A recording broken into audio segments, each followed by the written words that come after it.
Bongkar Abis, kita berjumpa lagi dalam podcast Bongkar Abis. Seperti biasa, saya ditemani oleh Mas Eros Jarot, Bung Antoni Budiawan, saya Lukas Warso, kali ini sebagai host. Kita akan mendiskusikan soal yang punya aroma ini, aroma busuk dari proyek WUS, kereta cepat, dan yang dihembuskan oleh Opung Luhut Binsar Panjaitan. Kita tahulah sebagai orang yang well informed, yang busuk bukan keretanya. Yang busuk adalah sistem yang mengadopsi kereta itu dengan cara hengki-pengki. Saya kira itu. Mungkin kita, Bung Antoni kan sudah kemana-mana nih. Apa yang menarik yang belum Anda sampaikan dari kisah proyek busuk ini? Iya, nah yang busuk ini kan proyeknya, bukan keretanya ya. Busuk ini kalau kita lihat, ini ada ingin menuduh ke seseorang. Siapa yang menawarkan proyek busuk ini? Ya kan? Ini ingin menuduh. Siapa yang bertanggung jawab? Pada saat itu kan kurang lebih kan Kementerian BUMN mungkin ya. Sasarannya kan ke situ kan. Nah, apakah ini dia mau lempar batu semuji tangan, lempar badan semuji tangan, supaya ini adalah yang tanggung jawabnya adalah Kementerian BUMN gitu. Apalagi pada saat 2016 tahun itu sudah diramaikan bahwa pejabat tinggi negara, yaitu Kementerian BUMN lah, dan bahkan ada yang menyebut Rini Sumarno itu menerima uang. Menerima uang. Oh, ini busuknya ini ya? Nah, itu yang yang sudah ada di dalam persidangan dan sebagainya di China gitu. Nah, apakah mereka menuduh ini bahwa di sini ada markup, ada apa? Apakah yang dimaksud dengan proyek busuk itu gitu?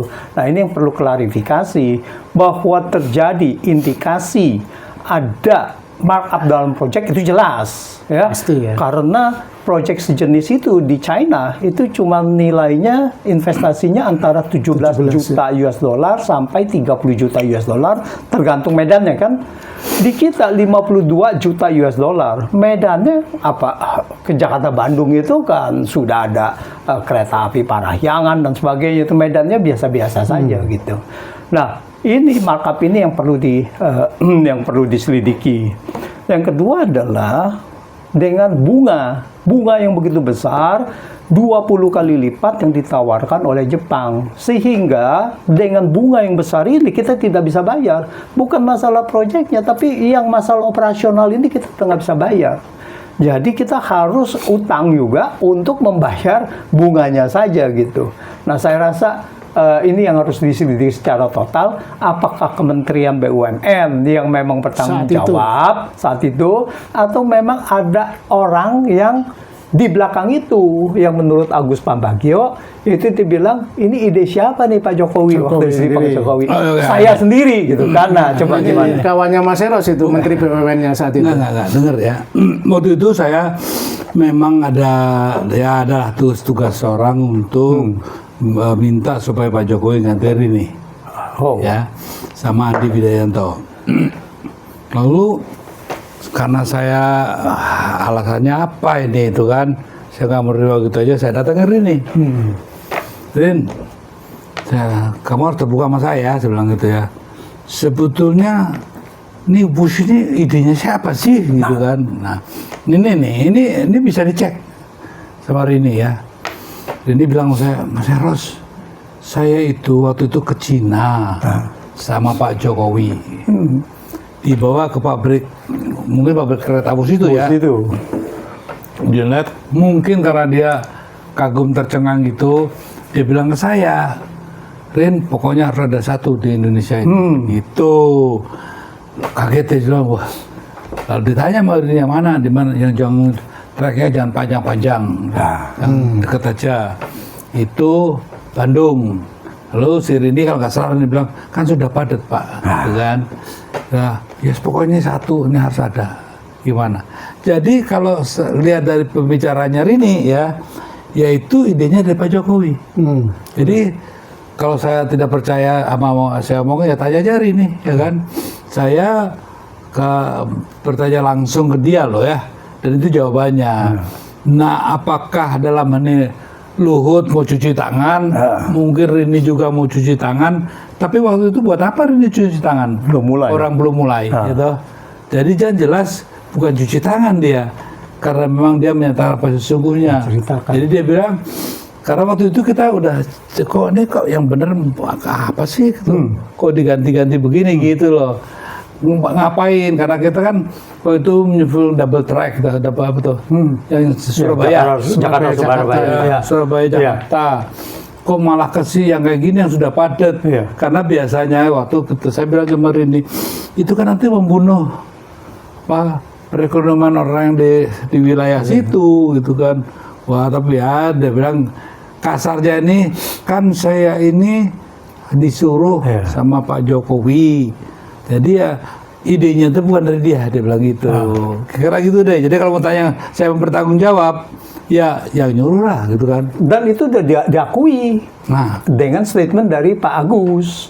Siapa ini, ide siapa nih Bapak waktu dia dipanggil mengenai kelayakan dari proyek ini? Dia bilang tidak layak. Ini ide dari siapa nih? Ide saya. Konfirmasi ini. Ya kalau kita kan betul yang ngomongnya gitu. Jadi kan kita tahu Jokowi itu kan memang punya seorang politikus yang asertif ya. Dia kalau pengen sesuatu, dan persoalannya saya suka dengan cerita Mas Eros tadi. Dia terpukau oleh sesuatu dan dia langsung ingin. Nah, problem antara keinginan personal dia itulah yang seolah-olah kalau dia ingin berarti penting untuk bangsa, akhirnya jadi busuk seperti ini. Nah, persoalannya Bung Antoni, kira-kira gimana nih kebusukan ini bisa diatasi? Enggak, jangan kesana dulu kalau boleh ya. Kan kamu bilang begitu, gitu. Bahwa kalau sudah punya keinginan harus, ya kalau bagus nggak apa-apa lah, ya kan. Nah, tapi kenyataannya dalam pelaksananya terindikasi adanya penyelewengan, ya dalam hal ini kan tadi itu dari harganya aja yang fantastis kayak gitu ya. Jadi artinya mengatasi itu bukan urusan kita lah ya, tapi membedah secara tuntas ini ya siapa sebetulnya. Jadi contohnya kok saya juga ini wartawannya juga harus mendesaknya di Ciluhut ya. Luhut bilang katanya proyek busuk proyek busuk. Berarti kan dengan kata lain Ciluhut ini kan mau lempar tangan ke Jokowi, ya kan? Karena persisnya saya menerima ini sudah busuk. Gitu. Iya, artinya kan masa dia nggak tahu sih? Tahu, dari awal dia terlibat kan? Ya makanya apa saya nggak tahu itu usulannya Pak Jokowi. Artinya kan dia melempar telur busuk ini ke Pak Jokowi. Nah sekarang gimana Pak Jokowi jelasin dong? Gitu. Apa di Jokowi yang harus jelasin ya? Harus dipaksa berbicara ya. Karena semua sudah menjurus bahwa dia ini memang ya Jokowi yang harus bertanggung jawab gitu. Yang bisa memaksa Jokowi bicara cuma Luhut kan? Ya berikut rakyat lah. Rakyat harus mendesak semuanya lah. Luhut mana mau minta Jokowi bicara gitu kan. Nah ya palingan ngeles-ngeles lagi aja gitu. Jadi ya ini kita semua harus mendorong bagaimana minta pertanggungjawabannya kepada Jokowi. Jokowi pasti nggak mau. Karena apa? Dengan kasus ijazah aja dia tidak mau bicara apa-apa gitu kan. Ini juga gitu. Makanya harus ada desakan rakyat kepada DPR, kepada eksekutif bahwa ini harus diusut tuntas. Sebelum ini diusut tuntas, jangan memakai dana-dana publik untuk apapun itu, bailout untuk membiayai untuk apa? Karena tapi pembicaraan perkataan Luhut juga harus dijelaskan semua ya. Oh iya. Karena gini, kalau menurut saya kan yang saya tidak suka tidak membacanya. Ini juga tolong dicek ya. Siapapun yang ngutik-ngutik saya, ya pasti dia akan sikat gitu kan ya, kayak gitu kan. Ini omongan apa ini? Kayak negara mafia ya gitu. Selalu kan dia begitu. Ya, jangan gitulah, ya kan. Jadi artinya mau disikat tuh kalau dia nggak bersih harus disikat, yang dianya bukan kitanya dong ya. Tapi kalau dia memang bersih, dia mengatakan itu barang busuk. Ya, barang busuk itu yang buat si ini loh. Nah, itu baru keren ya. Baru itu namanya jenderal, perwira ya. Saya melihat pola begini ya dari Jokowi itu dalam memutuskan sesuatu ya. Karena mungkin kesederhanaan cara berpikirnya ya. Kita bisa lihat polanya dari SMK deh. Dia pengen mobil nasional, terus kemudian IKN, terus kemudian bandara-bandara baru. Jadi tidak pernah ada perhitungan-perhitungan ekonomis, riset dulu untuk memastikan apakah satu proyek itu benar-benar dibutuhkan. Karena hanya dia ingin, dia segera harus terwujud. Nah ini begini, tapi saya dulu ya. Gini, karakter Purbaya ini bagus nih. Ya, dia begini enggak, gue stop, nggak mau. Pada saat itu Sri Mulyani harusnya bisa bilang begitu juga kan, gitu. Jadi paling tidak orang boleh setuju nggak setuju caranya Purbaya, paling tidak ada political will di situ saya lihat ya. Nah waktu itu umpamanya Pak Sri Mulyani bilang, wah Pak ini kayaknya kok nggak efisien ya. Contohnya IKN juga nggak mungkin nih Pak saya ini, gitu. Tapi kalau saya yakin kalau saat itu si Purbaya yang jadi ketuanya, pasti dia ada ngomong, nggak bisa Pak gitu ya. Nggak mungkin ini, kita akan hancur kan gitu. Nggak punya duit. Nah, bayangkan dia yang begitu kemudian dilulukan menjadilah dia Menteri Keuangan terbaik. Begini Mas Eros. Kalau ketika itu Purbaya atau Menteri Keuangan Sri Mulyani mengatakan begitu, dia yang dicopot. Iya. Seperti juga sebetulnya Yonan. Yonan kan mengatakan itu tidak setuju, dia yang dicopot gitu. Jadi artinya yang tadi dikatakan Mas Lukas bahwa dia ini harus berjalan. Siapa yang menentang di depan dia digusur semua gitu. Ini, dan yang saya mau koreksi bahwa yang Jokowi berpikiran seperti itu bukan berpikiran sederhana, bahwa dia tidak ada apanya. Berpikirannya adalah berpikiran jahat terhadap masyarakat gitu. Iya, karena dia tidak memikir masyarakat, pikirannya pikiran busuk, di mana bahwa yang penting adalah dia bisa mengelabui masyarakat. Undang-undang IKN ini kan banyak melanggar konstitusi gitu kan. Masa? Tapi yang paling penting satu, jangan ada kesannya bahwa satu pribadi gitu ya. Yang kedua kesannya karena benci sama Jokowi. Nggak ada urusannya. Nggak ada urusannya dengan itu. Semua kita kritisi kalau seandainya memang dia berlawanan, bertentangan dengan kepentingan rakyat. Kan gitu kan. Nah, Jokowi adalah kita bisa tunjukkan Undang-Undang Cipta Kerja apa kepentingan untuk rakyatnya. Sama dia dipaksa segala gitu kan. Terus Undang-Undang Cipta Kerja itu dasarnya itu menjadikan PSN. Nah, PSN-nya sekarang, beberapa PSN ini kan sudah dibatalkan oleh Mahkamah Agung gitu. Jadi terus Undang-Undang IKN. Undang-Undang IKN ini melanggar konstitusi. Karena apa? IKN ini, ibu kota negara, itu bentuknya adalah otorita. Di kita cuman, bentuk dari pemerintahan daerah, itu cuma ada 3, provinsi, kabupaten, dan kota. Mana ada otorita gitu, dan semuanya ini Batam ya? Batam juga enggak, pemerintah daerahnya pemerintah Pemkot Batam.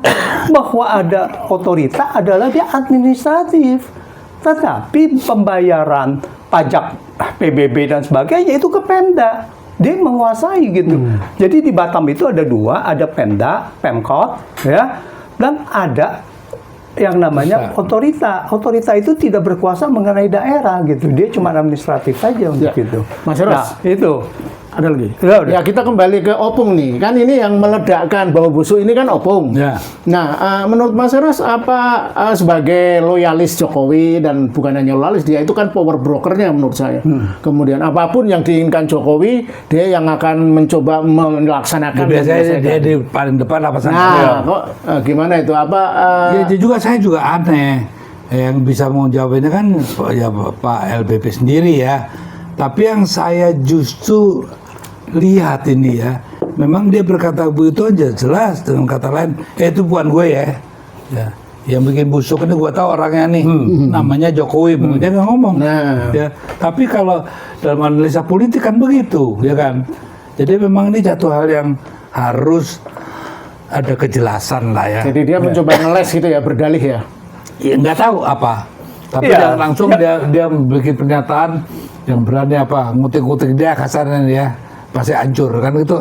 Ini apa-apaan sih dia ngomong kayak gitu. Ya, yang pasti adalah dia mencoba bahwa dia itu tidak terlibat. Tapi kita tahu semua dari yang awalnya dia yang terlibat juga gitu ya, dari awal bahwa yang negosiasi minta cost of run ya, pembengkakan biaya mengenai negosiasi suku bunga 3,4%, itu juga salah satu juga Luhut terlibat aktif gitu di situ. Nah, kenapa ini semua tidak berhasil gitu. Dan harusnya kan pada saat itu dia harus kuat gitu, mengatakan ini tidak bisa gitu. Karena tidak ada proyek infrastruktur yang infrastrukturnya yang kita beli dari sana lalu dikenakan biaya 2%, hampir 3,4%.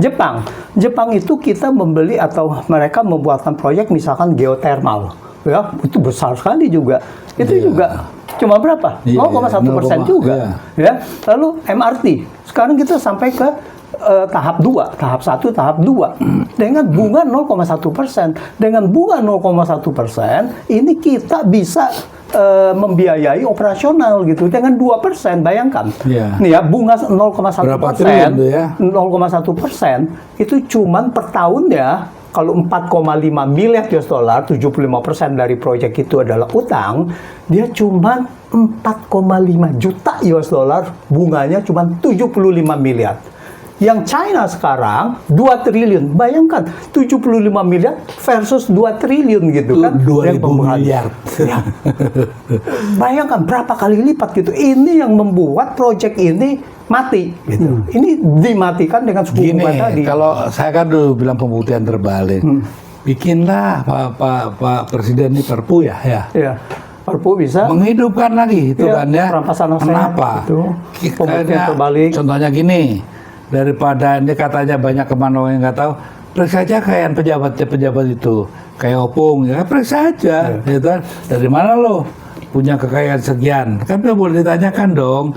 Kalau memang dia tidak busuk gitu ya ngomong aja. Saya ini ya jangan juga difitnah dong. Kalau memang dia betul-betul uangnya itu dari hal-hal yang bisa dipertanggungjawabkan.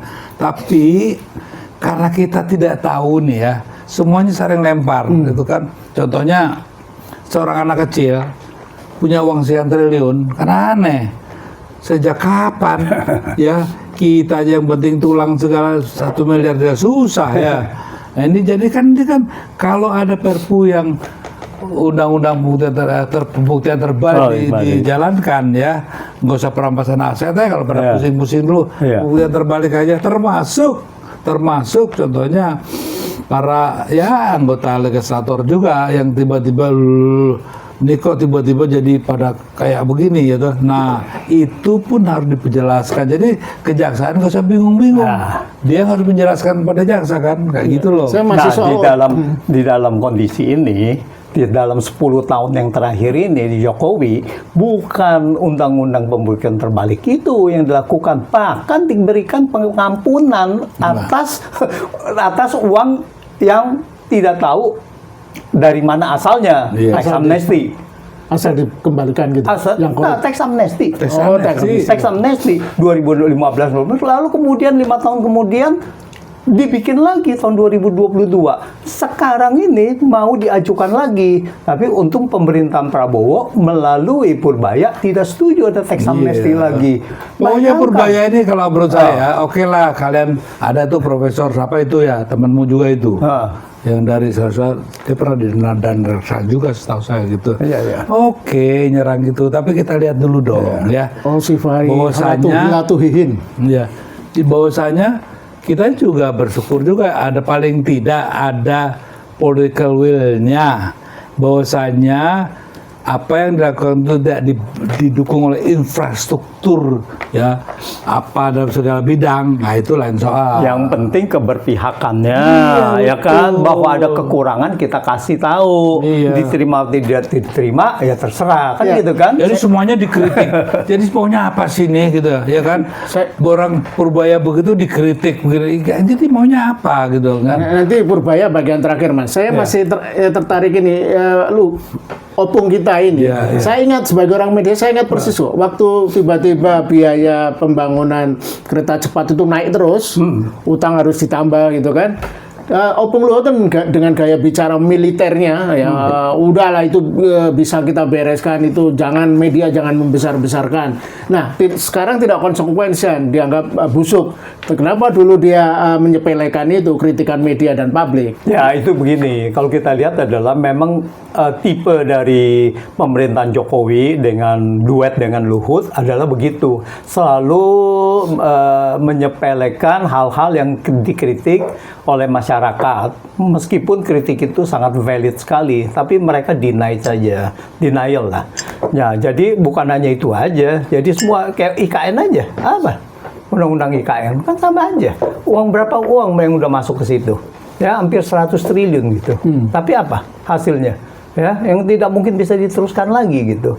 Jadi memang ini adalah doktrin pada saat itu untuk menggolkan ini proyek. Nah, untuk itu kita harus minta pertanggungjawabannya pada hari termasuk ini. Termasuk gitu. PSN lah segala sesuatu harus PSN ya. semuanya begitu kan? Bisa. Semuanya gitu. Jadi ini yang harus kita saat ini, rakyat jangan berdiam diri, rakyat ini harus benar-benar bersatu untuk minta pertanggungjawaban. Ini tidak bisa kita lupakan, kita bilang oh ini sepele lah kita ini tapi tidak yang saya ngerti itu banyak sekali ya orang yang mau menutup mata dan bahkan berteriak-teriak yang sebaliknya, ya kan? Iya. Bagaimana kita harus menghargai jasa-jasa Pak Jokowi lah, gimana? Loh, yang baik kita harus beri apresiasi dong ya. Tapi kalau yang mengandung hal-hal yang terindikasi kuat gini-gini, ini juga harus tampil dong. Jangan apa blind faith itu ya. Iya. Jadi kan yang bahaya kan begitu. Pokoknya gitu kan. Tapi pokoknya Jokowi udah bisa gitu dong. Tapi itu sekarang itu cuma termul cuma segelintir aja gitu. Oke, 10 menit terakhir nih kita diskusikan, kita uji apa ya tesisnya Opung nih. Dia bilang kan nanti tinggal nunggu restrukturisasi utang, itu tesisnya gimana? Nah, begini, restrukturisasi utang kalau kita sudah membayar prinsipal dan bunga, kita tidak mampu, maka prinsipalnya itu direstrukturisasi, dipanjangkan utangnya. Misalkan dari 40 tahun menjadi 50 tahun, menjadi 60 tahun gitu. Tapi ini kita belum bayar pokoknya. Pokok utangnya kita belum bayar. Apa yang mau direstrukturisasi? Yang bayar siapa sih? Yang bayar siapa Tidak sih? ada gitu. Yang bayar siapa? APBN juga kan? Enggak, yang bayar siapa sih? Nah, sekarang kan yang Baru bayar kita itu tuh siapa? Bayar tuh siapa? ya ini konsorsium Indonesia yang 60% itu, Oke, KAI yang tapi- 58%, kan gitu kan, ada Wijaya Karya gitu. Nah. Iya, ini konsorsium kita yang 60% itu. Kita tuh siapa? Ya, nah itu kan negara. Loh, kalau Tetap aja negara bagian itu dari siapa? publik, Nah, rakyat. Iya, itu. dari Kalau bagian publik. perusahaannya saja operasional selalu rugi, mana bisa bayar? Nah, itulah. Jadi artinya restrukturisasi dalam konteks ini, biasa di dalam konteks normal adalah kita memperpanjang mengenai, pertama adalah menunda pembayaran bunga, dan kedua adalah memperpanjang cicilan. Tapi di sini kita tidak ada membayar cicilan, satu-satunya poin yang bisa direstrukturisasi adalah pembayaran bunga. Dan pembayaran bunga ini kita bilang kita harus menunda dan kita harus sampai ini selesai restrukturisasi, sampai terjadi kesepakatan, dan restrukturisasinya cuma ada satu hal yang bisa membuat proyek ini berjalan lancar lagi, yaitu apa? Yaitu kurangin suku bunganya menjadi seperti yang Jepang 0,1%. Gini, makanya kenapa saya tanya gitu. Saya suruh bayar nih. Kan katanya tadi rakyat kan, negara itu kan gitu, rakyat kan. Iya. Loh, gimana tuh kita suruh bayar yang kita nggak bikin, yang kita nggak mau. Kita nggak mau. Hal ini pentingnya kenapa pertanggungjawaban, saya bilang audit seperti ini. Karena rakyat tuh gini loh ya, kok rakyat dibebanin oleh satu policy ya yang sudah jelas merugi diteruskan. Iya. Karena dia bertanggung jawab dong. Dan terindikasi Habis markup itu, dan sebagainya. ayo rakyat, mari bantu pemerintah bayar pajak. Yang Nggak benar. bisa. Nggak mungkin bisa. dong. Dalam hal ini makanya saya tetap pengakuan Konkretnya harus ada tuntutan hukum nih terhadap yang bertanggung jawab. Audit dulu. ini negara Kita hukum, ini. negara kekuasaan. Iya. Ngancem. Siapa yang akan menyikat saya akan ini negara hukum gitu ya. Nggak pantas ngomong begitulah ya. Jadi tolonglah, kalau umumnya saya kan saksi hidup juga kan, boleh ngomong orang lain, jangan ngomong saya lah gitu-gituan ya. Karena apa? Tekad kita bersama waktu itu di tahun 2000 awal 2014 itu nggak begitu loh, nggak begitu. Kita semua kita akan membangun negeri ini, saya akan dharma baktikan seluruh ya sisa umur saya untuk membangun Indonesia gitu. kok jadi begini gitu ya. Nah kalau itu buktikan dong. Kalau memang bersih kenapa ya? Kenapa takut sih? Ya sudah aja diaudit. Audit. Si Opung juga nanti tahun 2024 saya akan pensiun dan tidak akan mau lagi jadi pejabat ternyata. Ya tapi ginilah. Jangan pribadi ya, jangan pribadi. Saya ingin polisinya aja ya. Sekarang ini sudah ada jelas bahwa ini ada proyek yang menurut perhitungan itu pasti rugi. Kemudian diteruskan, pasti ada sesuatunya dong. Ya. Kalau tidak nanti orang nyari-nyari, katanya Rini lah nerima 5 juta apa gitu kan, belum tahu tuh kan. Tapi kalau ada kepastian hukum, Rini juga selamat gitu kan. Opung juga baik namanya. Nah, mungkin Jokowi juga kalau bisa bertanggung jawab juga baik namanya. Tapi kalau nggak negara ini mau negara apa sih gitu loh. Harus investigasi lah. Terus iya dong. Jadi harus clear. Kalau tidak ada markup harus dinyatakan tidak ada makam. Tapi kalau ada markup, terbukti ada markup ya harus dihukum kan gitu. Ya, Bung Antoni. Perbandingan aja loh, dari Jepang kan 0,1. 0,1. Ini 2-3%. Gila tuh. Jangan 0, sekiannya jangan-jangan jadi kickback. Nah, itu dia. Saya mau tanya ini, worst come to worst. Yang karena saya pernah dengan Mas Eros waktu itu naik kereta cepat itu, karena itu hari weekday, hari kerja jam 12 siang kosong. Dari satu gerbong itu hanya diisi sekitar kurang dari 11 orang gitu ya. Artinya saya waktu itu wah ini proyek nggak visible. Kalau operasional cost-nya tidak ketutup, masih mungkin jalan nggak itu? Ya, Anda kan sudah tinggal tergantung dari political will. Apakah ini mau disuntik terus, gitu kan? Subsidi, ya? Kalau tidak ada disuntikan terus, itu ya pasti tidak akan jalan, gitu. Nggak bisa sekarang yang suntik siapa? Renegosiasi nggak bisa, renegosiasi. Ya harus bisa, harus itu. Sekarang siapa yang suntik? Nah ini juga kita harus pertanyakan. Kalau defisit ini, apakah juga ini ditanggung 40% oleh pihak China? Apa kita semua yang harus menanggung? Nah ini juga harus ada ininya, auditnya gitu. Jadi makanya kita dukung Purboya yang bilang enggak. Gitu. Benar, Mas Eros kayaknya lagi mengidolakan nih. Bukan mengidolakan. Saya cuma melihat sekian lama ya nggak ada yang berani ngomong gitu. Jadi ada suasana segar. Ya apapun lah. Kita jangan cuma lihat. Kok selalu negatif yang dilihat ya. Ini sekarang dia ngomong melakukan sesuatu yang menjadi harapan kita. Bahwasanya kemudian pelaksanaannya tidak semudah itu juga satu risiko yang harus dia perhitungkan. Dan satu lagi, karena dia tahu persis, kok saya yakin Purboya kan orang bego juga ya kan, dia tahu ini siapa biang keroknya, maka dia nggak mau supaya semua terbongkar. Dan mungkin juga nggak mungkin lah Purboya berada sebegitunya kalau Pak Prabowo tidak tahu gitu loh. Itu poinnya. Jadi di situ juga ada dukungan itu juga. Oke, jangan ini.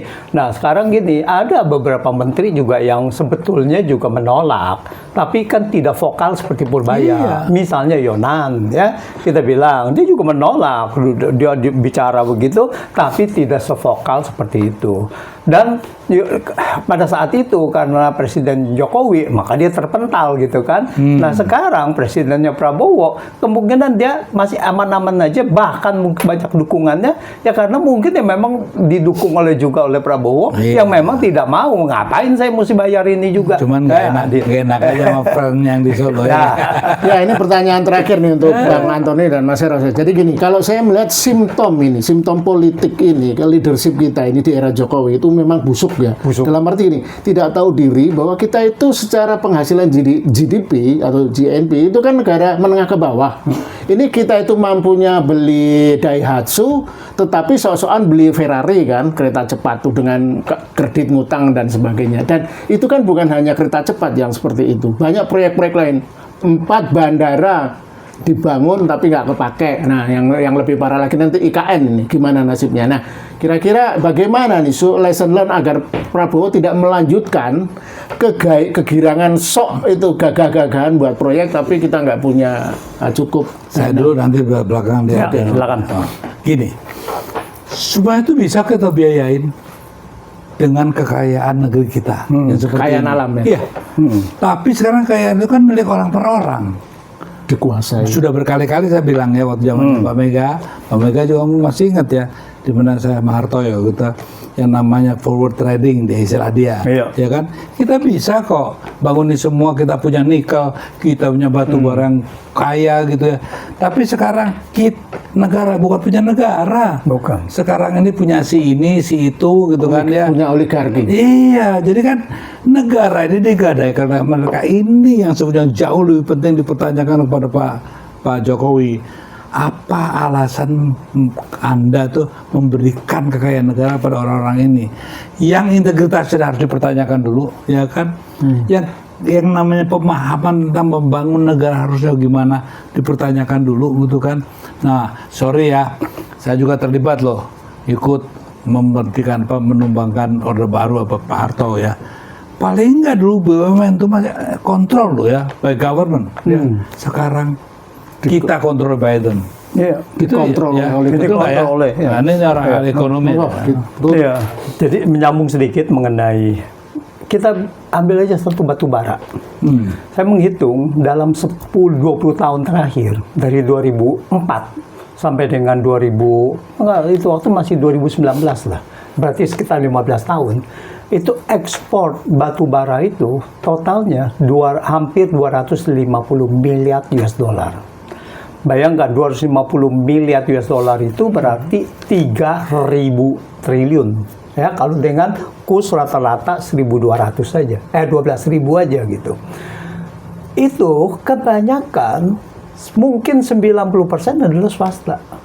Ya, dari mana sekarang? Karena apa? Siapa batu bara kita yang itu? Cuman PTBA. PTBA apa sekarang juga ekspornya berapa? Kan nggak jauh lebih rendah daripada mereka itu. Gitu. Bukit Asam. Oh, ya, Bukit Asam itu sekarang sedikit kecil. Bayangkan kalau itu kita kuasai gitu. Terus yang kedua adalah mengenai proyek. Sebetulnya proyek ini bukan hanya lukratif aja proyek ini. Jakarta Bandung ini tidak masuk akal. Kalau Jakarta Surabaya masih masuk akal, ya, karena panjang dan sebagainya. Kenapa? Kalau dia panjang, maka economies of scale ada. Jadi biaya per kilometernya akan turun gitu. Nah itu. Jadi dan kedua adalah mengenai pembiayaannya. Pembiayaan 0,1%. Yang penting adalah apakah proyek ini feasible atau tidak. Buktinya MRT bisa. Ini sorry, saya jelas sedikit ya. Kenapa waktu salah satu saya masih ingat, nah itu kan selesainya lama. Dia tuh pengennya selesainya cepat supaya sebelum the end of history gitu kan udah selesai. Salah satu masukan. Legacy gitu ya. Iya, tapi kan kita tahu juga bahwa setelah itu kan 2019 nggak selesai juga gitu kan. Dan akhirnya harus diperpanjang juga gitu. Nah inilah masalahnya. Tetapi kalau di Jakarta itu, nah ini kalau kita bikin proyek hanya untuk legasi kita, bukan untuk kepentingan rakyat, akhirnya hal-hal seperti itu yang dipikirkan. IKN, legasi dia, kan gitu kan. Jadi tidak mementingkan rakyat. Nah, akhirnya terbengkalai juga gitu. Jadi sekali lagi, proyek itu adalah lukratif, boleh saja menurut kepentingan. MRT itu sangat dipentingkan, karena transportasi kota kita ini sudah sangat luar biasa, jambingnya gitu kan. Nah, ini dengan bunga yang dari Jepang itu sedemikian rupa bahwa proyek ini masih bisa visible gitu. Nggak ada masalah kan dengan MRT sekarang. Pokoknya gini deh, Mas Lukas mau ngeledekin saya dukung Purbalingga gitu terserah. Tapi yang penting buat saya satu, itu kan. Lo enggak, yang penting satu ya. Oke, dia berani untuk push. Mungkin besok dia bilang no IKN. Nah, loh. Itu yang kita tunggu. Nah, kita tunggu no IKN, kita tunggu no proyek-proyek strategis nasional yang nggak jelas. Ya, sobat bongkar habis. Diskusi menarik, tapi sayang karena keterbatasan waktu, percakapan soal hal busuk ini kita akhiri. Kita akan berjumpa lagi dalam perbincangan podcast Bongkar Abis untuk tema-tema mendatang. Dan jangan lupa subscribe dan komentar. Merdeka. Merdeka. Oke, bos.